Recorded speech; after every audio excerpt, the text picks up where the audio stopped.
Here with Reaction, founder of Polaris Security, former State Department spokesperson Morgan Ortagus, Florida Congressman Michael Waltz. Morgan, start with you. I'm sorry, but the proxy war that the Houthi rebels have been fighting against the Saudis and the missiles they're firing into Israel, that's all coming from Iran. So where's Joe's courage to strike at the head of the snake at some point?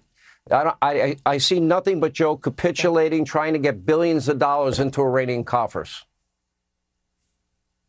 Yeah, the President Biden's Iran policy has spectacularly failed, and it's cost so many lives around the Middle East. Because when you look at what happened over the past 3 years, when the Biden administration did not enforce the sanctions that are on the book, it means billions of dollars, maybe even as much as $90 billion to the Iranians. And they were able to turn around and in turn fund Hamas, fund Hezbollah, fund the Houthis, all of these terror groups, which are now seeking their ultimate goal, Sean, is to chase the United States out of the Middle East. They don't want us in the region. That's why you see, our Navy sailors have been sitting ducks from Houthi attacks. You see over 33 Americans that were killed by Hamas terrorist attacks. And let's not forget Hezbollah. So Hezbollah is in Lebanon. It's in the north of Israel. This is a very sophisticated terror organization, Sean. It's been reported that there are sleeper cell agents from Hezbollah in the United States. They have proxies around Latin America. We'll remember their attacks in Argentina and other places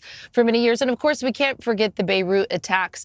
So Hezbollah it's a terror group that has long roots and long capability to attack and kill Americans.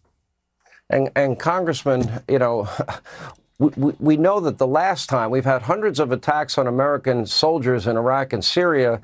And, what was Biden's response to hit 2 empty warehouses? So, as of tonight, I'm going to be skeptical in terms of what they did being militarily effective. But I guess maybe I should be happy it's something. But they're not getting to the heart of the issue, are they?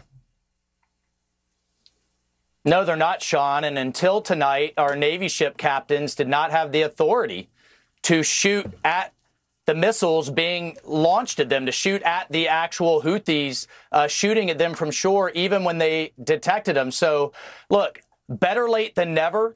I'm thrilled to see actually some of the ships, one of them, the USS Florida, taking this action. The White House is finally letting them do so. But let's rewind the clock for a second. Our Gulf allies under the Trump administration and now told us the Houthis were terrorists. President Trump designated them terrorists. And in his first month in office, what did Biden do? Right after he was done stupidly lifting, right after he was done canceling the Keystone Pipeline, he lifted the terrorist designation on the Houthis. And look at his statement tonight. Iran is not mentioned anywhere. So, look, I'm glad to see this action. Better late than never. But as long as Iran, as Morgan said, is flush with cash to rearm and refit the terrorists, this is only going to continue.